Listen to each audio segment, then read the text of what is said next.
ikaze kuri Rwanda Nordic TV. Aha rero turi ni murabibona ni kuri UN City Council, niho hagiye kubera kwibuka inshuro ya 31 aho twibuka genocide yakorewe abatutsi mu 1994. Uyu munsi rero hari abashyitsi batandukanye, cyane cyane abambasaderi bagera muri 20 ndetse n'abahagarariye inyungu z'ibihugu bitandukanye, harimo ibihugu ndaza kugenda bibabwira nanababereka, ariko hari abantu benshi batandukanye, hari abashyitsi, hari abasangwa abanyarwanda basanzwe batuye hano ndetse n'abaturutse mu bice bitandukanye, ndetse kandi bakomeza kwibuka kuniyubaka nk'uko ari inshingano z'abanyarwanda muri rusange. Ndaza gukomeza byose mbibereka hano kuri Rwanda Nordic TV, mbere kuko bimeze, mbere kuko umunsi umeze, cyane ko ari umunsi ukomeye ku banyarwanda, kugira ngo kwibuka murabyumva igikorwa abantu bitabira cyane, ndetse bagasubira muri bya bihe by'imyaka ishize 31. Haraza kubaho rero ibitandukanye, gutanga ubuhamya ndetse n'amadisikuru atandukanye y'abayobozi. Ibyo byose hano kuri Rwanda Nordic TV naza kugenda mbibagezaho. Igihe rero uri bubagezeho bigaturiye abandi hano ku kitaro cya Loni.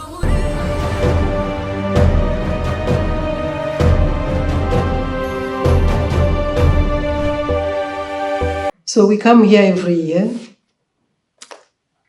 Sometimes I feel like we come to say the same thing.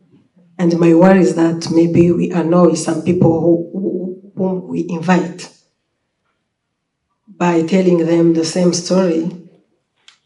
And Lash said it very well through the letter he received from his friend who passed away, who was killed during the genocide against the Tutsi.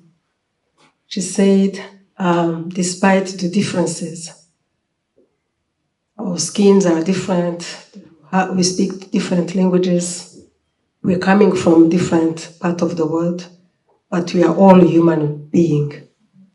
I think if everyone reflect on this on a daily basis, what happened in Rwanda, the genocide against the Tutsi, and what we are seeing around the world would have an end. But I don't think we reflect enough on this. I've seen the world more concerned during COVID pandemic than now with what is happening in our neighboring country, the Democratic Republic of Congo. The reason is that we live in a very selfish world. Some people have the power to sit and decide on lives of others. The typical example is reflected into the speech from the Undersecretary General this afternoon when we started this ceremony. He said the world failed Rwanda. It is true. I would add, the world is still failing Rwanda. The world is still failing Banyarwanda speakers living in Democratic Republic of Congo. There is no seat for Africa within the UN Security Council, and half of the decisions that are taken there concern Africa.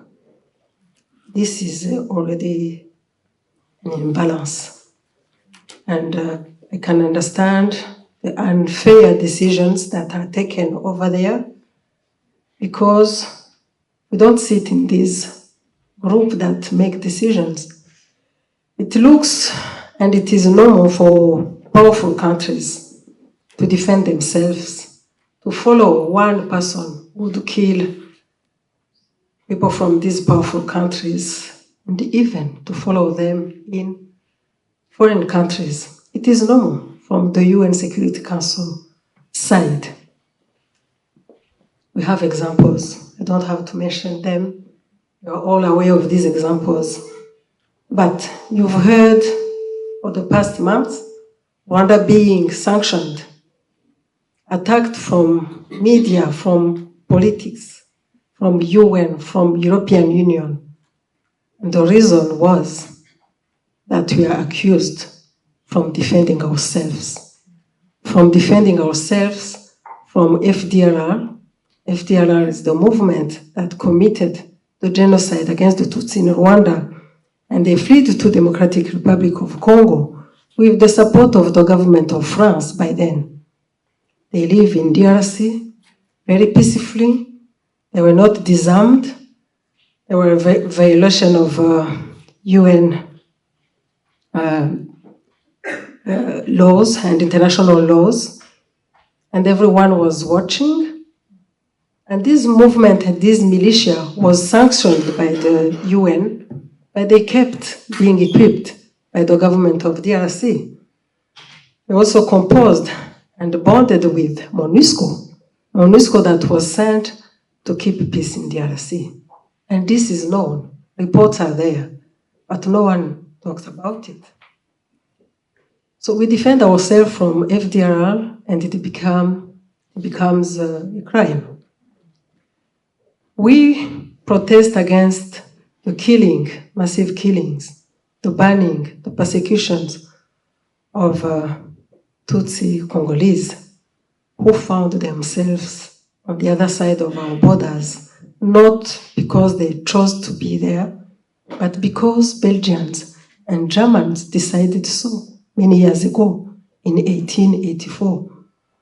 And these communities were deprived from their basic rights from years. They were killed for the past 4 decades.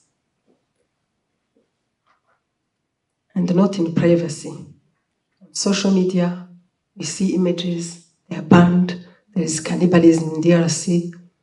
Ministers claim these killings, the Minister of Justice, the Minister of Defense, even the President himself of DRC. But nothing is done about this. To the contrary, Rwanda is held accountable for what is happening in DRC. And our defensive measures to make sure that the never again we've been talking about is not a slogan are sanctioned by many countries. Here I want to thank the government of Denmark because as an ambassador, I've heard a lot in these Nordic countries. But the dialogue I've had with the Minister of Foreign Affairs here in Denmark, I felt it's a respectful dialogue, it's a debate. They want to hear from us. We agree to disagree on some topics, but they listen to us. I've been invited in the Ministry of Foreign Affairs, especially the African Department, but we also received a visit from the representative of the Great Lake region, Birgit, to the embassy of Rwanda in Sweden.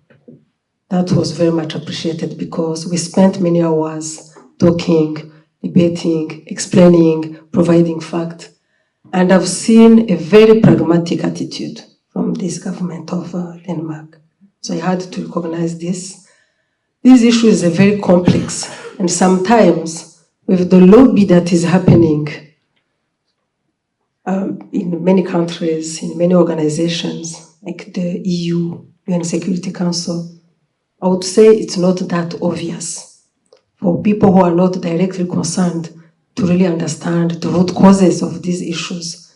But I believe, I have a hope and believe that from all the explanations we've provided, from all the testimonies across years about what happened in Rwanda, this genocide against the Tutsi, testimonies like the one from Olivier and his family, and Egide, and many other survivors who testified in the previous years, and a book like L'Arche book, and many other evidences.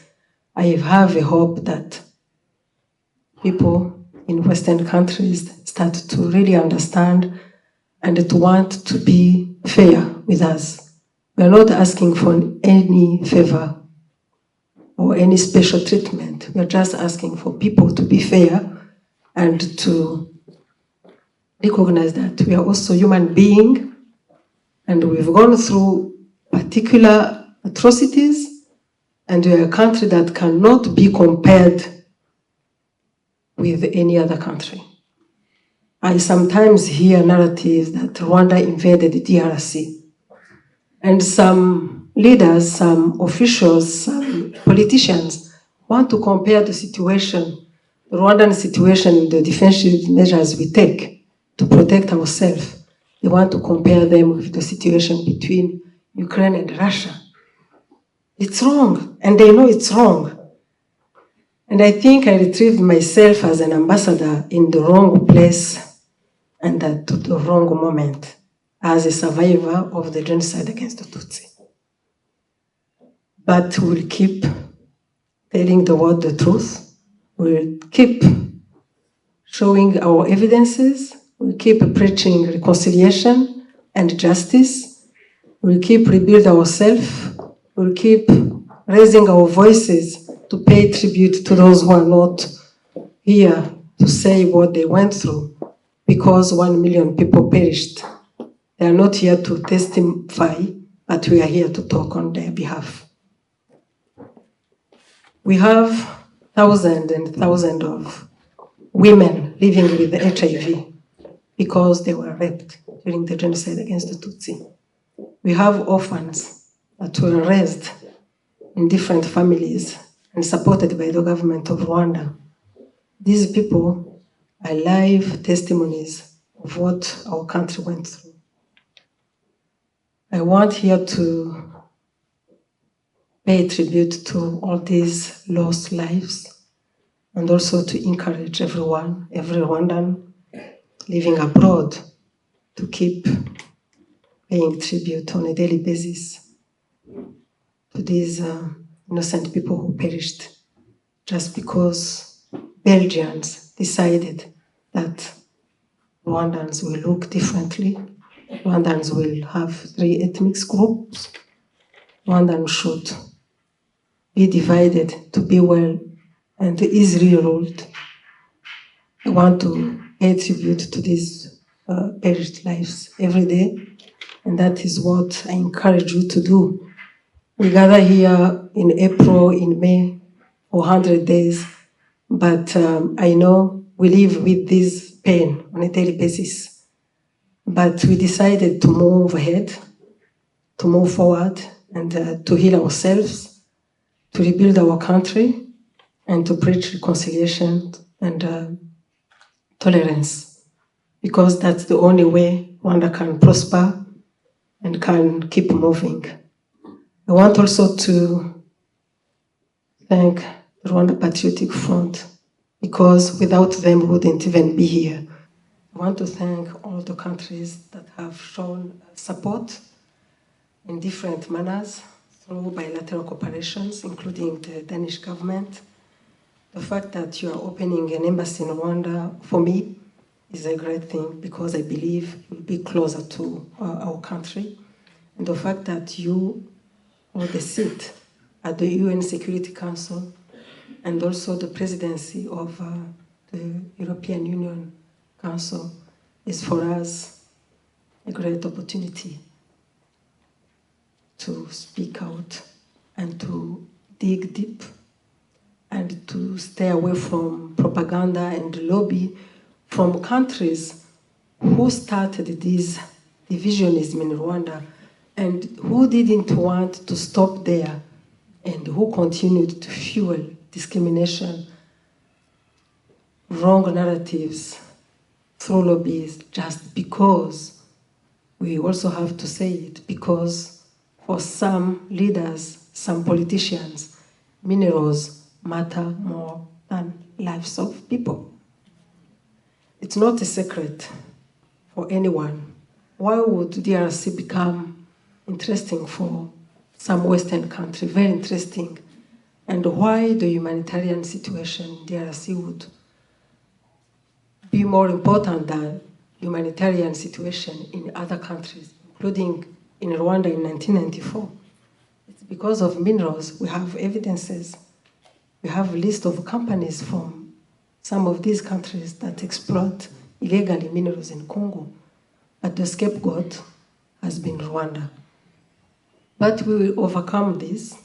with the support of countries who are honest enough, leaders who are honest enough to speak out, or at least to have the decency to stay away and to dig deep and to let us provide evidences of what we are fighting for.